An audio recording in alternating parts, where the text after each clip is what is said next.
This is Matt Weiner. This is episode 5 of season 3, The Fog. And I'm here with Phil Abraham, who is the director. Hi, I'm here in New York. And you don't need to say that. And you're in their living room. And Dan Bishop, our production designer for the show, for all of the shows, actually, this season, of course. Hi there. We had a very specific intention of this episode. We were kind of building it up to this. And I just wanted to, besides the anticipation that everybody had about this baby coming, these people stayed together for this baby, I wanted to show what the process of giving birth was like at that time. And I'd heard it described this way, and as a fog. And we wanted to sort of take Betty through that experience. Now, This is Suzanne. This is the first time we really heard her talk, other than that the drunken phone call, and we saw her dancing in the at the maypole. But they've been called into school, and we don't know why. All we know is that Grandpa Gene died the last episode, and there's that little bit at the top of Betty having to find her way into a chair. This is kind of an interesting set to me because this is something that I grew up with. It obviously these classrooms were the same for a very, very long time. They're still sort of like this, right? Yeah. Yeah, they are. I know it was a struggle just even accumulating the number of desks like that from this period that we ended up with, which was great. The children poke pencils into her side. This was the audition scene, actually, that Abigail read. I had written it a couple of episodes beforehand.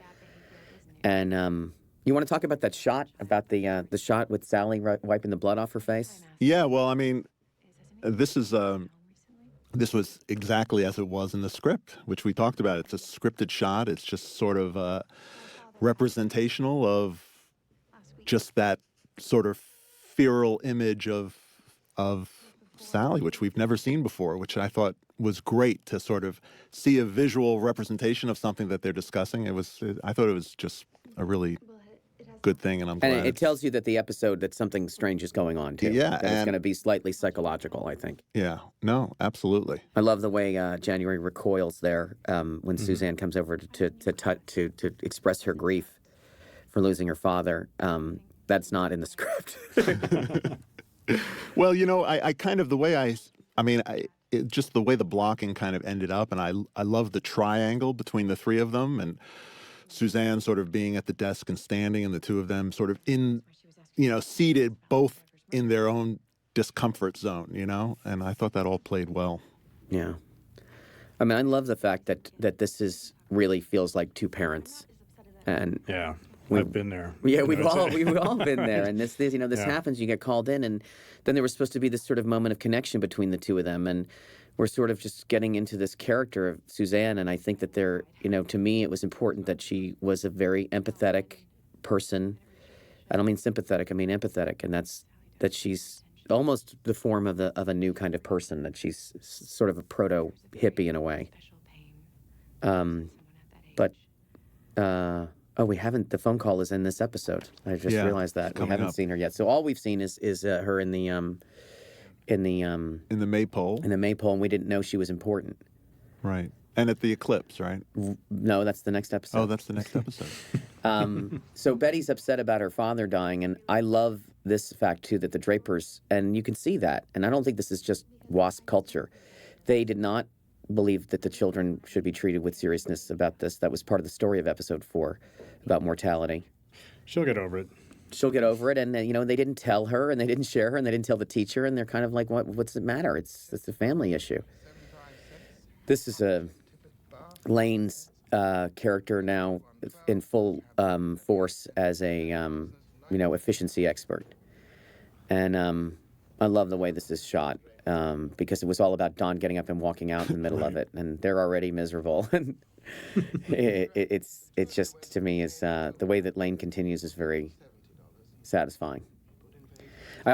This is one of these stories where I wanted to we know the baby's birth is imminent, but I wanted to sort of have it sprung upon us suddenly the way it is. My assessment. The amount of pencils, pens, pads, paper. This alliteration here is an indulgence on my part, but I felt that Lane was probably proud of it also. Look at this. He just walks right out. And he continues. Did you debate whether the other people should react to him getting out like that? Well, I love the fact that they're just sort of, they're poleaxed there. They're stuck, but Don has the power just to leave. Michael's wonderful in this scene, and this is the beginning, of course, of this story for Pete, for Vincent. And there's a lot of exposition that has to get out, sort of, about this, that he and Ken are at war over who's going to get more accounts. They're fighting it out to be head of accounts. And he's cleaning his pipes there, which is something I felt every person who smokes a pipe becomes a fetishist about it. But this whole discussion about Admiral and the realization that this is a true story. I mean, this is really what was going on in business. Was that the ads were not integrated until later that year. During the period of this episode, Kennedy would give his civil rights speech right before this episode, and Medgar Evers was shot the night of that, which was a very, very intense experience for people reading the newspaper. He was dragged out of his house and shot in the back, and I think his family was there, and it was the first of these events related to civil rights. Certainly not the first murder related to civil rights, but the first that said that this is going to be more than a political argument. And even New York and white America was stunned. This is also where Pete reveals himself again as a progressive fellow. He is a progressive fellow. I've always felt that he was interested in fairness, and that's because of the way he was raised. But there is a tradition of New York liberalism. They're not happy.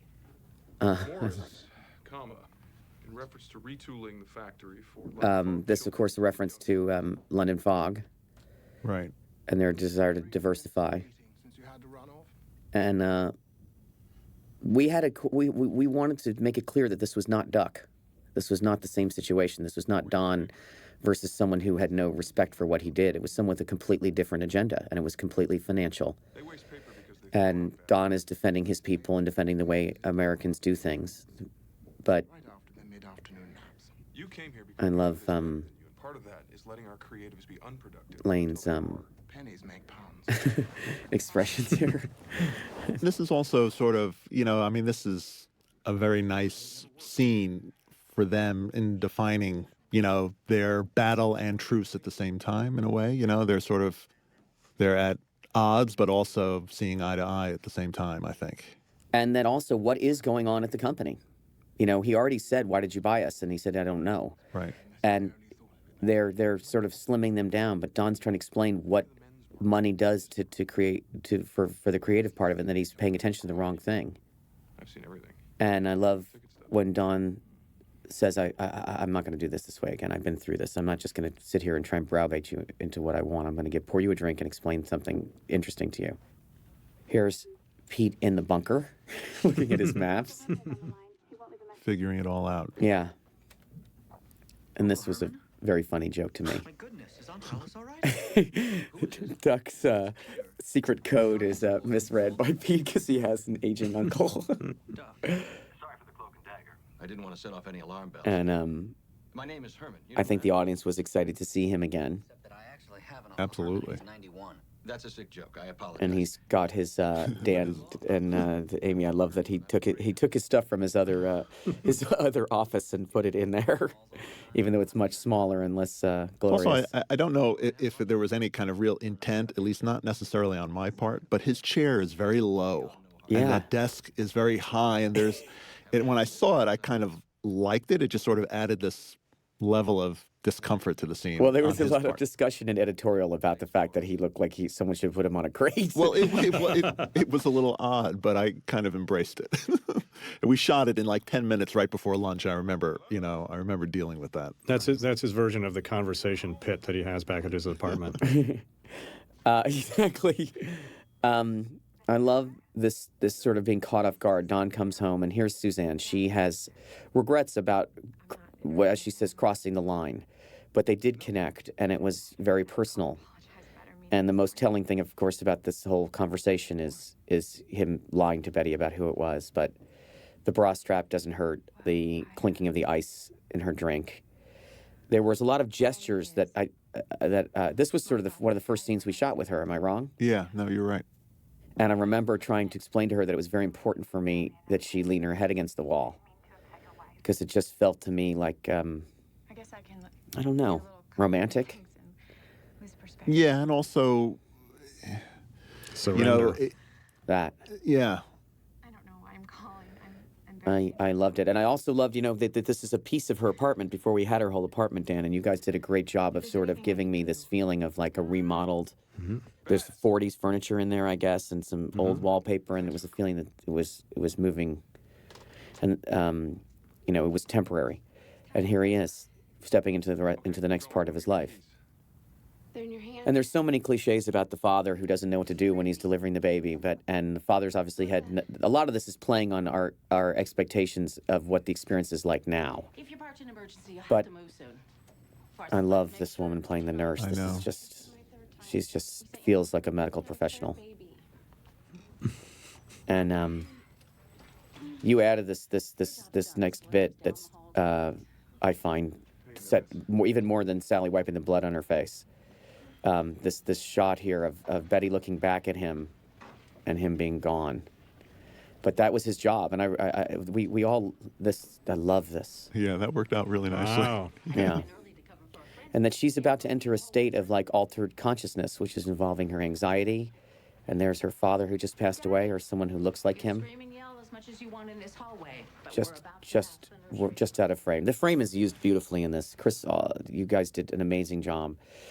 Cater did a lot of research, and we also had a couple of other essays that I had read into what exactly the process was. And this hospital in particular was a very modern hospital. It was new, not the hospital we shot in. It's of the right era, though. Yeah, I mean, it's not new anymore, I guess was my joke. But that the mother had to do everything. She was not going to breastfeed, and the different stages, the different rooms that she would be in.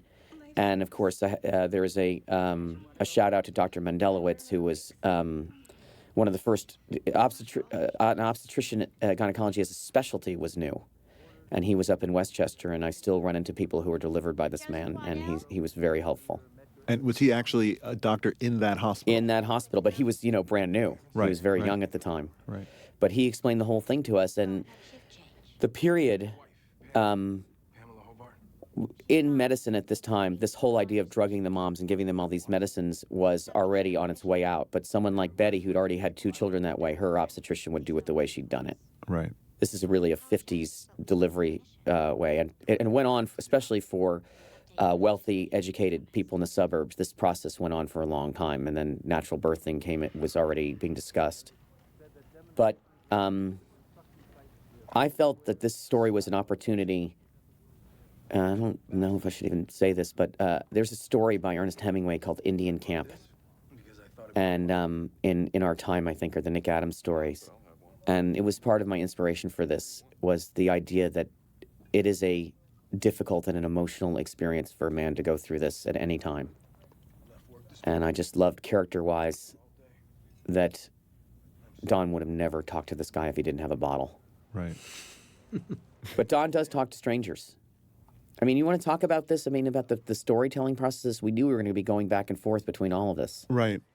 Well, I mean, there's this whole story is about their sort of evolution in their relationship during this sort of moment that they're both going through, but yet kind of separated from.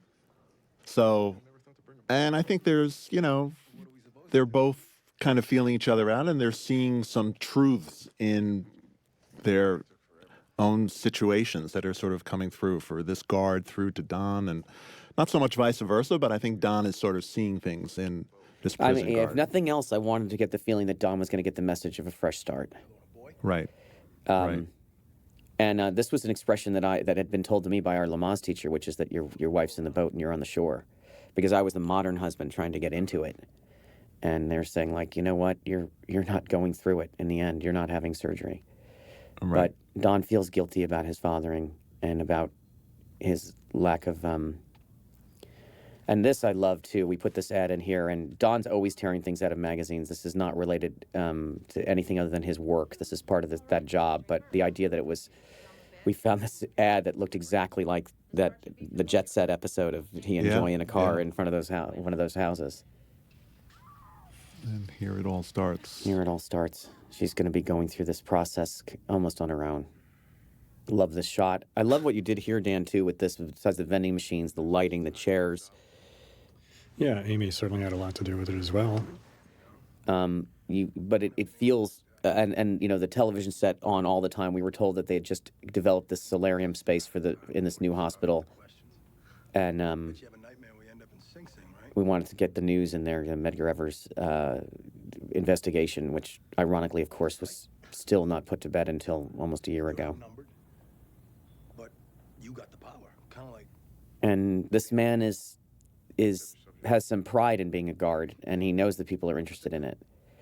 But I love the feeling that there was a different kind of person in Don's life, and it was almost like, you know, the bartender dynamic where you can talk to a stranger, which Don does a lot. Yeah, and this character there, and the way Matt Bushell sort of portrayed him, I mean, there's this underlying menace about him, which I just loved. I don't know really what it was, but there was something that you just don't really know who he is, and you sense that he's kind of a scary guy. Right, and a brutal guy. Yeah. And it is true that they both have to leave their work apart from their families. You can't be that father you want to be. But, and of course, you know, a shout out to Janie Bryant for this clip-on tie and those white socks. She's, this guy, it just expressed so much. This was a tough day. I mean, we shot these scenes, which I think come to almost 9+ pages, all in one day. And Matt, who is just a guest star on this show for a single day on this episode, just kind of really had a workout. Yeah. Ow. You have little baby. No, this is all of the medical experience, obviously. Is what I love about this scene is that as the medicine takes effect, I put this thing in here about her losing her understanding of what was going on. And there's a acknowledgement of your own logic when you're going under, which continues to be processed, but everything is nonsensical. And I think My Aunt Emma, her doctor was drunk. He ruined her bladder. and that's a detail that January gave us. I put in the script. I don't want him. I don't know him. She doesn't want. I love that shot too. It's so menacing in a way. I don't want another doctor. I want my doctor. Sit back. There's a dream language to this. Obviously, we're going to go really into it, but And other mountain ranges, which we are currently studying in chapter 12. the nonsensical nature, and there's nothing altered about her speech or anything. And this beautiful music cue, which was a temp music cue that David Carbonara put in, and then I fell in love with it and we used it. Now, this was the origin of almost the entire episode. Yeah. Was Cater the year before, when we were writing another script, started talking about Betty having this dream and this caterpillar just dropping out of a tree into her hand. And I will not attest to its meaning, but she is undergoing a process. And I really wanted to show, like, there is a miracle to having a child, and this person is an organism, but her brain has to be in a different place, and she's going to have a very muted experience considering they're bringing a new person into the world. Amazing special effects work. It's really good. It's dreamy, and it's the music helps a lot, but it's beautiful. And it also had this kind of ominous feel to it, right? Which I loved. Well, we really did want for people to be worried that Betty might not make it or the baby might not make it, right? Because the normality of it, it's filled with dread, and the normality of it is that's the way they came into the world. Well, I mean, I also, even in our concept of doing that sequence with putting Betty as a separate element and shooting the plate and shooting her against green screen, just separating her but trying to make it look as real as possible, kind of gives you that tension between what's real and what's not, which works with that. And getting her the right size on that plate was really a big deal, and getting the lighting imitated, and she looks so gorgeous in that dress and everything. She looks like she's lit from inside. Now this guy's expressing his anxiety, and Don repeats this phrase, worst fears. that Sal said at London Fog, which is Balzac, but So sure about that. it's echoed later on in episode 12 when he says everything's going to be okay, and Betty says, "How do you know?" This is Don's coping mechanism. And this, of course, this was from a research picture I think that someone had that diaper wrapped on her head, Right. and I love her subconscious coming out here. I really wanted to express all the anxiety she had in her life, and some of it's just about having that baby. Starting transition. Someone call him. Of course, she knows Don's not faithful, and Demerol, 25 milligrams. he's responsible for this. And the drug that they give them is actually an amnesic. It's not even, I mean, there is a pain medication also, but what it's really based on is you are still experiencing everything, but you do not remember experiencing it. And I love this crappy movie on TV. And Yardley, of course, here is the nurse. She just, this is a famous voice, of Lisa Simpson. And, she came in as an actress and just nailed it to me. She understood immediately more than almost anyone else who auditioned for this part, that this nurse was not anybody's friend. Yeah, it was a real treat to have her as well. Yeah. Thank you. And his reaction here, what he says to Don, it's a writing cheat in a way, but it's exactly what's on Don's mind. It's exactly what Don is worried about. Congratulations. You're all right, Don. I'm sure yours is gonna be good too. I love his access to his emotions, because you have a feeling, it goes with the brutality in a way. It's almost like James Caan or something. You know that the guy can be this expressive. Right. Because he has that, because at any minute he could snap into brutality. And this was in the script. I really wanted him to put his hand on Don's face and just sort of patronize him. Why they put up with us? We don't deserve it. Yeah, it's not something I think we've ever seen anyone do on this show. No, but Don's guilt is overwhelming here. This man is seeing right through him. To me, anyway. I'm gonna be better. I'm gonna be a better man. Tell me Well, the you whole heard- notion of a fresh start is something that, birth gives. It's sort of this universal sort of Right. yearning that anyone would have, really, in a way. Right. And the expectation that this is going to change their life, which it's been going on since the finale of season 2. Right, right. Well, here we are in the midst of things. And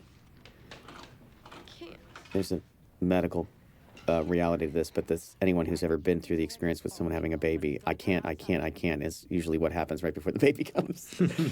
But I love what you guys did here. I love the camera work. I love this was an expression of exactly what I wanted it to feel like, which is that she is going to be wandering into a strange, her subconscious anxieties, the day residue, as Freud calls it, of Medgar Evers, the loss of her father, this little piece of wall here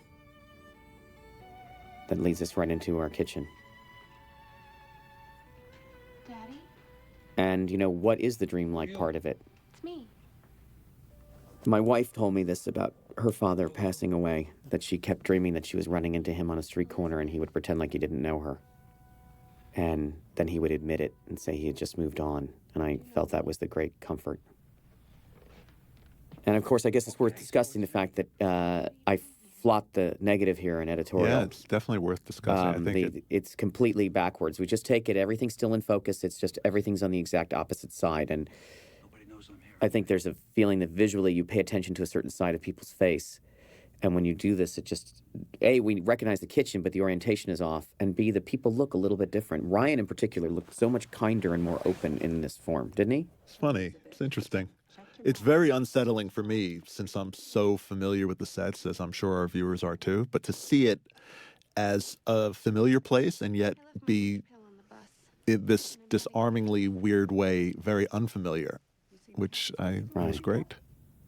And we know from therapy sessions earlier that Betty's mother is very critical of her. And she's basically telling her to keep her mouth shut. House cat. You're very important. And this was the line that when I wrote it, I looked it up on the internet to make sure I made it up. I thought it was such a great embodiment of who she is, you know, of what she wants to hear from her father. It's both diminishing, and this music cue is wonderful, and this shot. Yeah, that worked out really well, this passing of time. And in a way, the episode is built around this right here. And it was executed exquisitely. Because women had described this to me, just waking up and seeing the baby in their arms and not knowing even how it got there. You just come to consciousness, and there it was over. And then they would lay in the hospital for a few weeks. I mean, you want to talk about this at all? I mean, Yeah, I mean, you know, just this whole idea, and as it was, that shot really was something that you had described and saw very clearly, of just coming out of the fog, you know, just sort of coming to and having this amazing baby, and there's Don, and all of a sudden we're back into our kind of normal world. Dan, when you're, you know, I'm always asking for more ugliness, and hospital rooms are not hard to do, to make ugly. But do you want to talk about this at all, about the light and dark in these hospital shots, not just the dream, the hallway, everything? I mean, is there a particular strategy for it? Well, I mean, the hospitals themselves, I mean, we try to stay pretty close to accurate in terms of the colors they used and that sort of thing, and the surfaces. And we had a good start with the location that we refurbished there. But then a lot of it, I think, was largely what, you know, Phil and Chris were able to bring to it in terms of lighting and photography, you know. Right. So... but there's never any attempt to bend reality. I mean, it's really about... Right, I mean, we knew it was a dream space, but I always feel like that's the most unnerving thing, is weird things happening in dreams in a real space. Yeah, it's disorienting when that stuff happens. But there's the transition shots that are here in the episode, you know, as you move into the dream sequence and stuff, and when Betty walks to the end of the hall and turns towards a very bright light and all that's very disorienting as well. Right.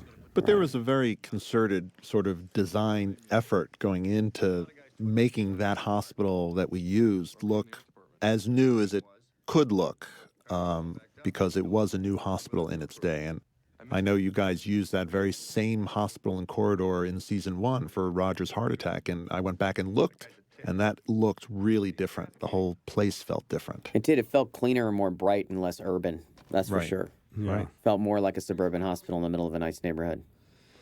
Once again, I think a lot of that's just the camera angles and stuff and that sort of thing. But it's you know, the hospital's ends were very stripped down. They didn't have a lot of signage. There's almost nothing on the walls. It's very spare. So here we have Duck in his turtleneck, drinking coffee. We know that he's on the wagon again, and we find out that Peggy's been invited to lunch as well. I love the way she sips that Bloody Mary at the beginning. She seems so, like, out of place, and she's trying to make conversation, and Pete is infuriated at the idea of being tied to her. Right. She looks like a girl at a soda fountain. She does. She does. Now until I got here. And I love that this tension here, and Mark just I woke up one day and had a realization. nails this here. He's just the consummate account man. What? That's ridiculous. And this, of course, has to make the audience sick for a moment. What does he know? And Elizabeth chose to do nothing there, by the way, which I thought was stunning. Right. I looked through the dailies and said, did she ever do anything? And I was like, that was her choice. And Well, we it did works do great. We did versions of it, but that was their choice. Yeah. And it was great. Promised land. And here's the pitch about, you know, why you have to come with me. Geniuses. You'll be sitting on velvet pillows showered with riches, awards. And Don going back to work the next day. I mean, a lot of men did not even go to the hospital at this point. They would just, as Roger's joke was, just, you know, be in a bar and find out that their child had been born. But Don did, which was slightly modern. And I think a lot of it was just that he was at home when she had to go. Right. And Thank you. they would lay in the hospital. It was called laying in for 4 or 5 days. I love how Pete stands up for himself here. If you want to woo me, you'll have to buy me my own lunch. And he separates himself from this, but he's troubled by this. And Duck is basically unconsciously made everyone insecure about their ambition, and the story echoes from there. That Pete has to do something about what he's in, and Peggy has to do something about what she's in. This is your time. I mean, it's just an empty sales pitch in some weird way. No, but he really But that gets to sales her. pitch kind of really empowers her in her own mind. I mean, she starts thinking about it. Right. And I love this. I mean, Lamond is such a great actor, and we try and get into this elevator as much as we can and not have him out of it in any lack of reality. But I love Pete's forcing himself into instant research. I mean, it's sort of what Don does, but Don's less sloppy about it, and Don doesn't say things the way Pete does. You're black, you're a woman, you'll know. Right. But Pete is To watch TV. Pete is trying Pete. to... I mean, I think that kind of comes, the essential difference between those two is really all about their origins, Right. Good afternoon, gentlemen. True. And Pete is guileless, but I love the fact that he... A lot of Negroes prefer This is really the politics sinking into these people's world. It comes in through the newspaper, and I'm sorry, Sarah. it's going to be something huge. But for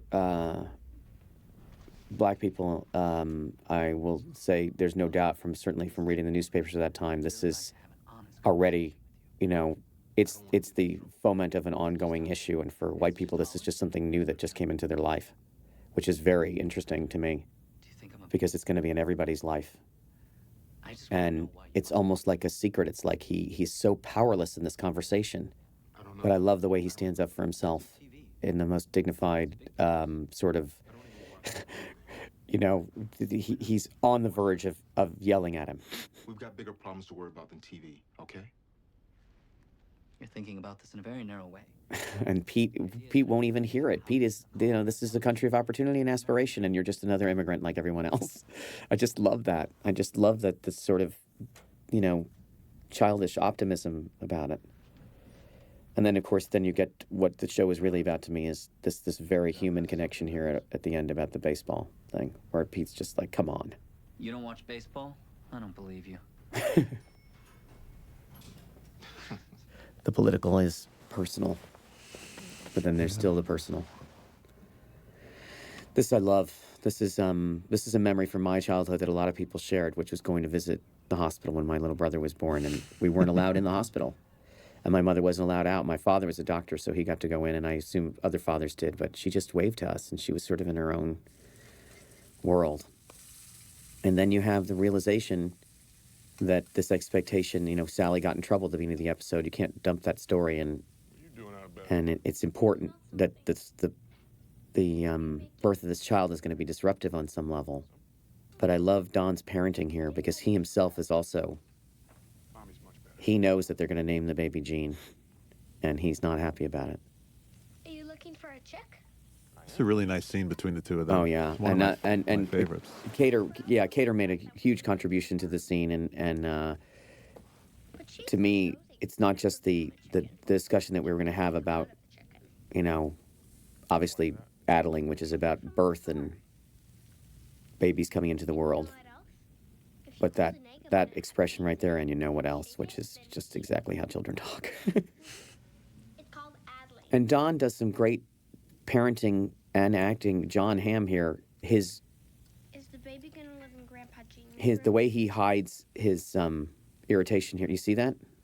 That to me is just like that's the secret of Don here. He's gonna be an adult about it. Right. We don't expect that necessarily from Betty. Oh. I thought it was gonna be a girl. No, I thought you were going to be a boy. Not all surprises are bad. I think that we have to have a sense of hope about all of this at this point. Well, there is that sense of rebirth and starting over. That's Right. what Miss Farrell said.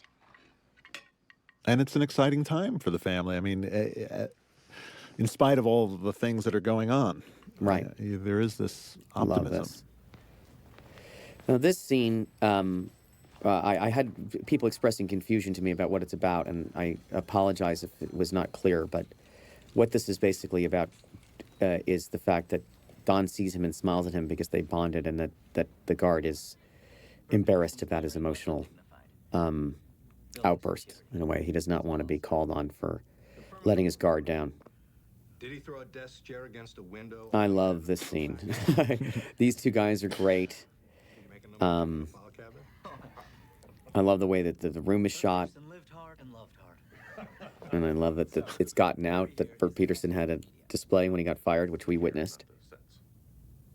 And I love that Pete is But as we studied your indices, we realized is bringing them an amazing idea. And the thing that short circuits it is that they're already aware of it. And it is stunning, but this is a representation of the real attitude of a lot of American business at this time, that it didn't even matter that there was money out there, which is usually the thing that does lead to change. They just did not want to be perceived as involving the, quote, Negro market, even though it was cheaper and easier to get to and everything. I don't think they saw an opportunity there. Even though it was clearly there, I think their bias wouldn't allow them to see that. They saw the opportunity. They just felt it was damaging to their perception of themselves. That's what you call, that's real racism. Right. And it's frustrating to Pete, too. Because they're supposed to be about making money, and it's supposed to be, in a way, colorblind, you know. To this market where it can do more good. They already like it. We can make them buy more by increasing the exposure. And it's been confirmed to me, not only was this discussion had then, but it was had about 2 months ago. It's constantly being discussed. And it's an ugly reality. So, Campbell, you're making twice the ads for us now. No. Do them together. Integrated. I don't think that's legal. And the first integrated ad would go on about in August of 1963. But everybody knew it was legal. It's just this expression of logic right here is very profound to me and disturbing, as it is to Pete. This is the scene that I worked the hardest on writing-wise. It was a very hard scene to crack, and I knew it was important, and it may be one of my favorite things of the season. Yeah. Just the way the two of them are together is incredibly She's the new girl. She is the new girl. And You didn't have to do that. I did. her, Told me they were all going in on it together. she has been, as I said, her ambition has been ignited.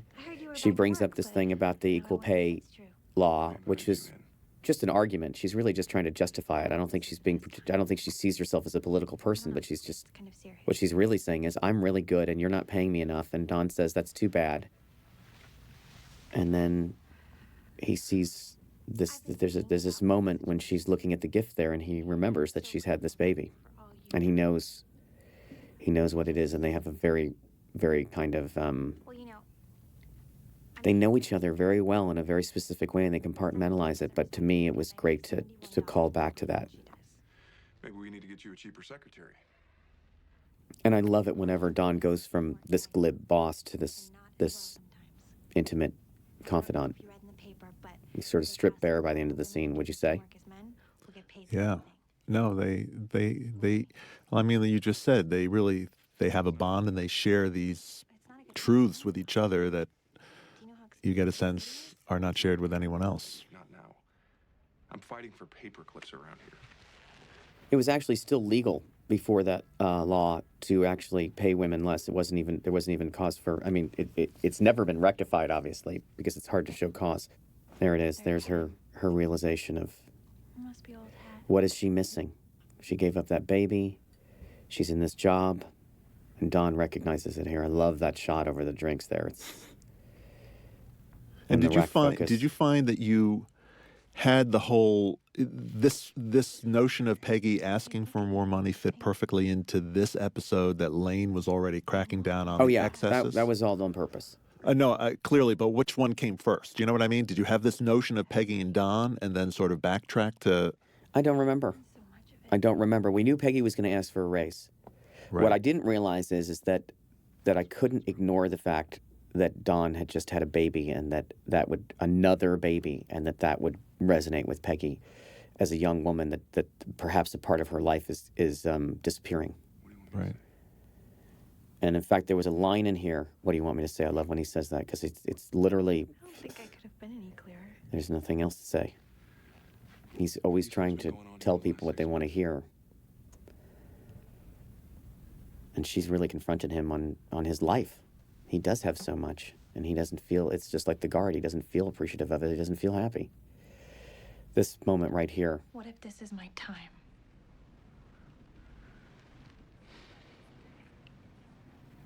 He used to have a line there for Don where he says, nobody knows that. And it was just so much better without it. Right. Now, she comes out of here. This part we knew from advance that Pete would think that she was in there telling on the whole duck thing, and he would be worried about his job.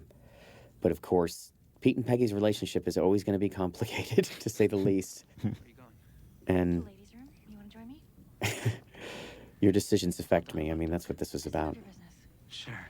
They hear you. This was something when it came in, they were really pressed for time when you did this, and you made a choice to do singles instead of a 2-shot. And Correct. And now I'm glad that you did. Oh, good. There was only time for one. There was time for one, which, you know, is always rough. But I was. There you go, people at home. That is the truth of our job. And he made an amazing decision. Whatever you've done would have been great. So there are the certificates. The mother chooses the name. It's Betty's power. She enjoys it. She's paid this homage to her father, and there will be consequences. They've already poisoned something. It isn't Martin Luther King. I should drop kick you off This the is roof. Admiral Television This to me is a very profound expression about American business, Company. and also a chance for John Slattery to have 6 jokes in 5 lines. Opportunity to make more money. But then again, I'm in advertising. This is a sensitive issue. I love Businesses that Lane has hate taken that. Don's advice. Put We it in find out by account the end. terms. Are you aware of the number of hand jobs I'm going to have to give? And then there's Roger basically having to save this account because Pete went out and did this on his own. Sales are flat. I had to do something. I don't know if anyone's ever told you that half the time this business comes down to I don't like that guy. That is the story of the show. Is that no matter what anybody says about all these rules and books that you read, and it's all about those relationships. And Don's going to learn that by the end of the season. But, Roger, And I love the way also Lane is the one who sort of sees obviously, not the truth in what Pete's doing. And Right. wrong of us to pursue it in some way. And how could he not? That was my feeling. How could he not be living in the United States and see what's going on there Right.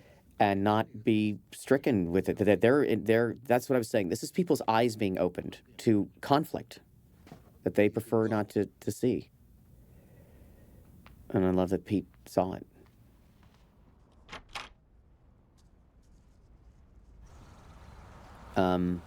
This required, a great deal of effort to shoot, but this was important to me too, this moment of arriving home. I think that there's a sense, it's so, you can show anticlimax in a shot, but life returning to normal, them re-entering life, that's what this was about. She'd had this experience which she's completely forgotten. There is this new baby which has so much anticipation, and it's entered her life in a completely inorganic way. And here they are, the model of... and they look like he was just about to say, the model couple. I mean, Right. that is what it is. Love that. Love the silence in the house. And Francine's taking care of the kids. Annie Dudek. She shows up and I smile. And there. This was a big moment, always, when Mom came home. Wait till you see your fridge. If there's a power outage, you can feed the entire street for a month.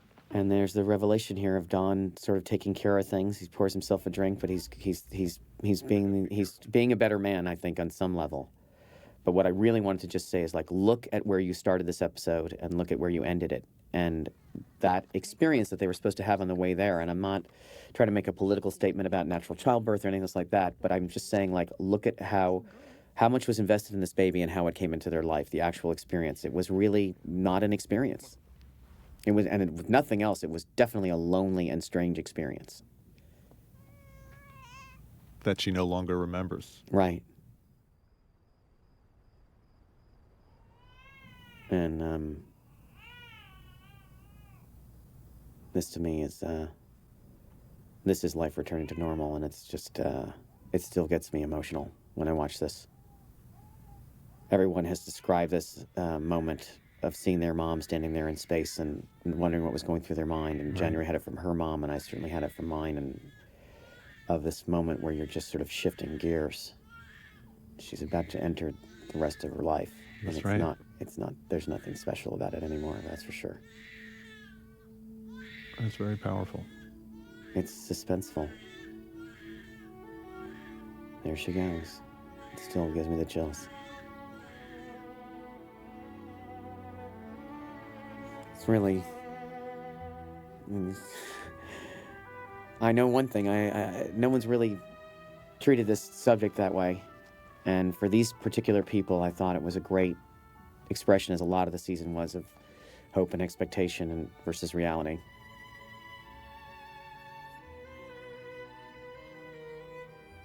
Did we blow that last shot up? I think we did. Of January? Yeah.